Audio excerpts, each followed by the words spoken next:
जब अध्ययन ही नहीं किया तो अच्छे बुरे का फर्क उन्हें कैसे पता चलेगा।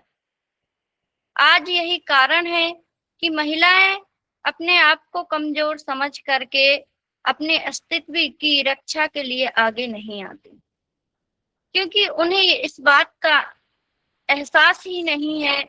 बहन ने नागेली देवी जी का जिक्र किया, मैंने भी पढ़ा है, और भी जो क्रांतिकारी महिलाएं हैं, मेरे पास बुक है।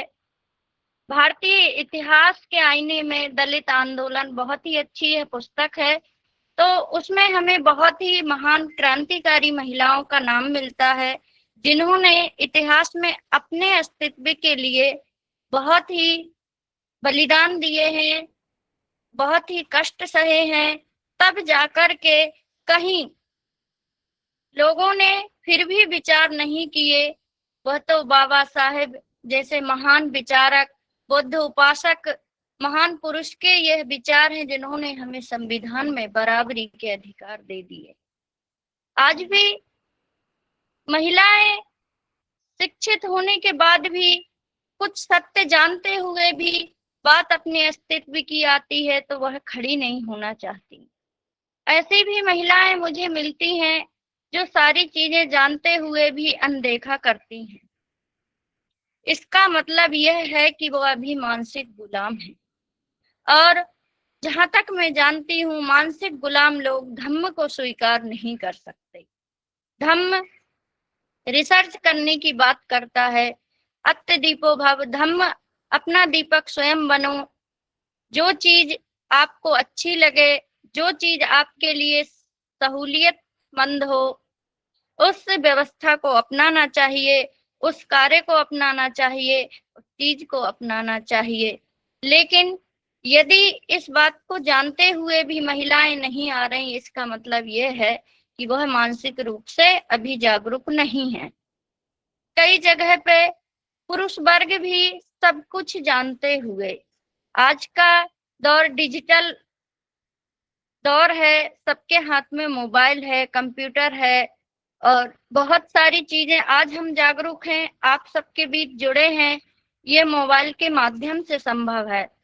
तो ऐसी स्थिति में जब लोग देखते हैं कि बाबा साहेब कौन है, सारी चीजें गूगल पे अवेलेबल हो जाती हैं संविधान के बारे में, फिर भी पढ़ लिख कर वह निर्णय नहीं ले रहे हैं। कहीं ना कहीं इस व्यवस्था का असर ये है कि जो मनुवादी व्यवस्था है वह हमारे घरों में डेली प्रसारित हो रही है। जो मनुस्मृति व्यवस्था है वो हमारे घर डेली पहुंचती है, गांव में पहुंचती है, चाहे वह टीवी के माध्यम से हो, चाहे वह गांव में पंडाल या कथा के माध्यम से हो। जहां मैं ड्यूटी करती हूँ वहां 5 किलोमीटर के दौरे में एक गांव है बसुरिया, वहां भी आज 7 दिन हो गए कथा चल रही है। तो जहां स्वाभिमान की बात होती है, अच्छी बात होती है, अपने हित की बात होती है, वहां हमारे वर्ग की महिलाएं नहीं जाती। लेकिन जहां उन्हें सम्मान से बैठाया भी नहीं जाता और लगातार उनको गुलामी की बात कही जाती है धर्म के माध्यम से, लगातार उनको एक वैक्सीन जैसा डोज दिया जाता है ग्रंथों के माध्यम से, और वह ये सत्य नहीं जान पाती कि मेरा अहित हो रहा है। मुझे इस ग्रंथ के माध्यम से गालियां दी जा रही हैं, मुझे इस ग्रंथ के माध्यम से अपमानित किया जा रहा है, लांछन लगाए जा रहे हैं।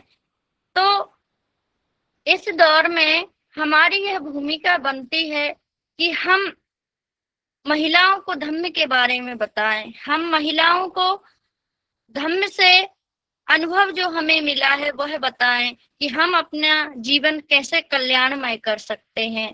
धम्म में आकर ही महिलाओं का कल्याण संभव है। तो मनुस्मृति में तो सारे जो आधी आबादी भारत की है और शूद्र वर्ग जो है SC ST OBC, सभी के लिए उन्होंने ऐसे नियम बना दिए कि ये कभी सर उठाकर ना चल सके, कभी भारत देश का बहुजन पेट भर भोजन ना कर सके। लेकिन विडंबना है ये विश्वास नहीं होता कि जब बाबा साहेब ने हमें उस दौर में, जब संसाधन नहीं थे, मनुस्मृति हावी थी, मनुवादी लोगों की सोच हावी थी, उस दौर में डॉक्टर बाबा साहेब ने एक ऐसा संकल्प लिया कि मैं मेरे समाज के लिए शिक्षित बनूंगा।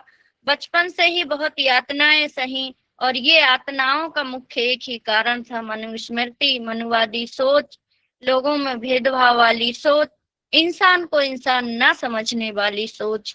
ये बात महिलाओं पर भी लागू हुई और भारत के 85% लोगों पर भी यह बात लागू हुई।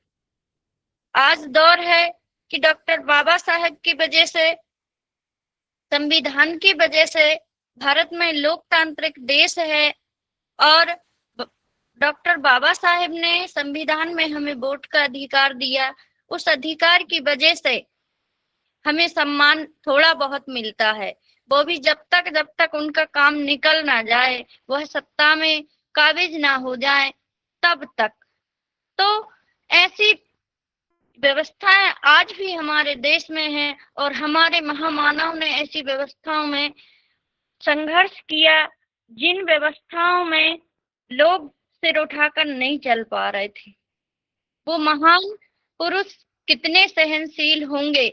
जब हम इस सत्य को जानते हैं तो हम स्वयं ही अग्रसर हो जाते हैं, हमें प्रेरणा मिलती है कि नहीं, हमें इतिहास जानना है, हमें अध्ययन करना है, हमारे लिए, हमारे बच्चों के लिए, हमारे आने वाली पीढ़ियों के लिए हमें अध्ययन करना है। डॉक्टर बाबा साहेब भीमराव अंबेडकर बुद्ध के अनुयायी थे, उनके अंदर यह विचार आया, धम्म को पढ़ा, बाबा साहेब ने लिखा बुद्ध और उनका धम्म, तो उन्होंने पाया कि धम्म में मानव मानव एक समान है। और जब बाबा साहेब विदेशों में भी गए तो वहां देखा कि वर्ल्ड में कम से कम 155 देश लगभग बुद्ध को फॉलो करते हैं, तथागत बुद्ध को मानते हैं। वहां महिला पुरुष में भेद नहीं होता, वहां किसी मानव मानव में भेद नहीं होता, वहां की महिलाएं शिक्षित हैं, उन्नति कर रही हैं, व्यापार बिजनेस करते हैं और अपने अनुरूप जीवन जीते हैं। और हमारे देश में चंद लोग एक गलत पुस्तक का अध्ययन कर करके हमारे लोगों के बीच डर बैठा दिया। डॉक्टर बाबा साहेब जानते थे कि जब इन देशों में तथागत बुद्ध को मानते हैं तो हमारा तो इतिहास तथागत बुद्ध से जुड़ा है, हमारा तो देश बौद्ध का रहा है, हमारे तो देश में ही तथागत बुद्ध का जन्म हुआ और पूरे वर्ल्ड में भारत को बुद्ध के नाम से जानते हैं। इस विचार के साथ तथागत बुद्ध ने भारतीय संविधान का निर्माण किया, महिलाओं को बराबरी के लिए हिंदू कोड बिल दिया। और आज के समय में जो भी बहनें आज की मीटिंग में जुड़ी हैं, आप सब और मेरा भी, मैं अपने को शामिल करके यह बात कहती हूँ कि हमारा कर्तव्य है कि हम भी घर घर धम्म को पहुंचाएं। हमारा यह कर्तव्य बनता है कि हम महिलाओं को धम्म से जोड़ें। हमारा यह कर्तव्य बनता है कि हम मनुस्मृति के बारे में महिलाओं को बताएं। हमारा यह कर्तव्य बनता है कि हम संविधान के बारे में महिलाओं को बताएं, ताकि वह मानसिक रूप से जागरूक हों, अंदर से दृढ़ बने, संकल्पित हो माता सावित्री बाई फुले की तरह, और वह अपनी स्वेच्छा से पूर्ण स्वतंत्रता के साथ अपने अस्तित्व को बचाने के लिए अपने आप को मानव समझने का उनमें एहसास आए, और इसी प्रेरणा के साथ वह धर्म को स्वीकार करें, ताकि आने वाली पीढ़ियां हमारी धर्म के अनुरूप जीवन जी सके, तथागत बुद्ध को माने और अपने जीवन को उन्नत बनाएं। इन्हीं शब्दों के साथ मैं अपनी वाणी को विराम देना चाहूंगी। मैं बौद्ध हूँ, जाति से मुक्त हूँ, बौद्ध मेरा समाज है। मैं बौद्ध हूँ, जाति से मुक्त हूँ, बौद्ध मेरा समाज है। मैं बौद्ध हूँ, जाति से मुक्त हूँ, बौद्ध मेरा समाज है। भंते जी को सादर बंदामी, भिक्खु संघ को सादर बंदामी। आप सभी उपासक उपासिकाओं को नमो बुद्धाय, जय भीम। बहुत बहुत साधुवाद, धन्यवाद, आपने टाइम